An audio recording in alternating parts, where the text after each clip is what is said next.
The Sermon on the Mount is one of the most famous teachings of Jesus, found in the Gospel of Matthew, chapters 5 through 7. Delivered on a hillside, this sermon is a deep and comprehensive guide to Christian ethics, touching on themes of love, humility, mercy, and righteous living. Jesus expands on the Ten Commandments, going beyond the letter of the law to its spirit. His teachings in Matthew 5:21-48 show us a path to live beyond mere rule following, a path that transforms our hearts. First, Jesus speaks of anger. You have heard it said to those of old, "You shall not murder." But I say to you, anyone who is angry with a brother or sister will be subject to judgment. Matthew 5:21-22. Jesus knew that harboring anger is like a slow poison to the soul. Instead, he calls us to seek reconciliation, because peace isn't just the absence of conflict, it's the presence of God's love. When Jesus addressed anger during the Sermon on the Mount, Matthew 5:21-26, he was speaking to a society that was familiar with the law, particularly the Ten Commandments, including, "You shall not murder." At that time, the religious leaders focused on outward obedience to the law, but Jesus emphasized the deeper, spiritual intent behind the commandments. By discussing anger, he aimed to show that sin starts in the heart. Even harboring anger, resentment, or hatred toward another person can be just as damaging as physical violence.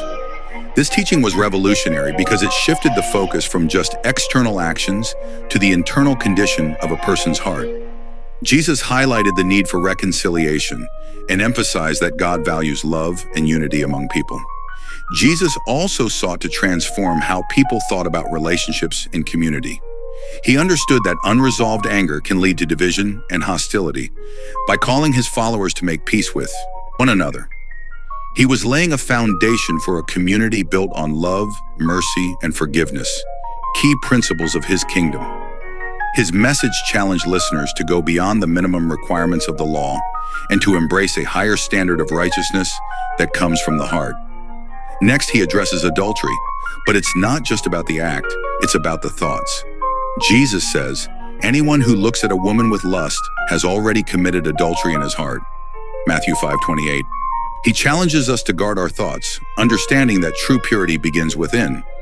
During the time of Jesus, adultery and lust were significant concerns in society, much like they are today. The cultural and religious context of that period in the region around Judea and Galilee emphasized strict adherence to the Mosaic law, which included commandments against adultery. Yet despite this focus, Jesus recognized that the issue went beyond outward actions. It was deeply rooted in the condition of the human heart. This statement addressed not only physical acts of infidelity, but also the internal struggles with desire and lust that could lead to sin. Jesus' words also called for respect and dignity toward others, emphasizing that viewing others as mere objects of desire contradicts the love and respect that God's kingdom demands. This teaching was radical at the time and remains relevant as it calls people to examine their hearts and motivations, striving for purity not just in actions but in thoughts as well. And then he speaks on marriage. Jesus lifts up the sanctity of the bond between husband and wife, teaching us to honor the vows we make.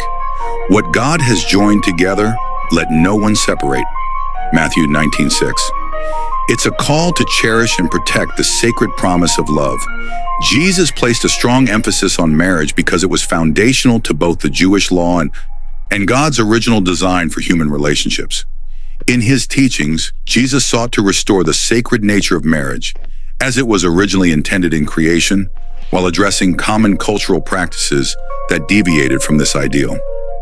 During his time, divorce was a widespread issue, often leaving women vulnerable and challenging the stability of family life. This statement underscores the unity and permanence of marriage as a divine institution, emphasizing that marriage is more than a legal contract, it is a spiritual bond. By emphasizing marriage, Jesus addressed the misuse of divorce laws that often favored men and disregarded the well-being of women. The Mosaic law permitted divorce, but it was being used in ways that contradicted the spirit of love, commitment, and mutual respect that marriage should embody. In Matthew 5:31-32, Jesus taught that divorce should only occur in cases of marital unfaithfulness, challenging the lax attitudes of his time. Jesus also touches on integrity, saying, Let your yes be yes and your no, no. Matthew 5:37. In a world of broken promises, his words remind us that truth is a cornerstone of our faith. When we speak with honesty, we reflect the character of God himself. Jesus emphasized integrity in his teachings because it is central to living a life that aligns with God's will and reflects true righteousness. During the Sermon on the Mount, he addressed integrity directly when he taught about making oaths, saying in Matthew 5:37, "Let your yes be yes, and your no, no. Anything beyond this comes from the evil one." This teaching highlights the importance of being truthful and straightforward, without relying on elaborate promises or oaths to validate one's words. This focus on integrity is crucial because it reflects God's own nature. God is seen throughout the Bible as unchanging and true to his word, e.g., Numbers 23:19. By encouraging his followers to be truthful and genuine in all their dealings, Jesus was calling them to reflect God's character in their own lives. Integrity builds trust in relationships and within communities, fostering a culture of transparency and honor. And when it comes to retaliation, Jesus turns the tables. "You have heard it said, eye for eye and tooth for tooth.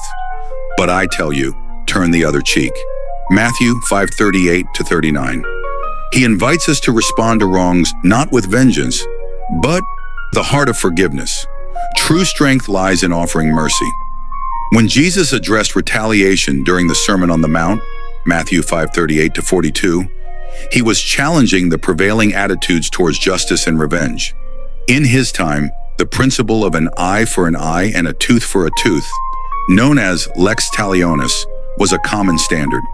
This law, originating from the Old Testament, Exodus 21:24, aimed to ensure that punishment was fair and proportionate, preventing excessive retaliation.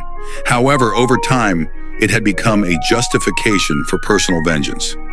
Jesus sought to transform this mindset by calling his followers to go beyond the demands of the law. Instead of seeking revenge, he taught them to turn the other cheek, go the extra mile, and show generosity even when wronged. This teaching emphasized a radical love that seeks peace and reconciliation rather than personal retribution. It was a call to embrace the spirit of humility and love, reflecting the grace and mercy that God shows to humanity. By emphasizing this, Jesus was inviting his followers into a new way of living, one that breaks the cycle of violence and mirrors the love of God, even in the face of injustice.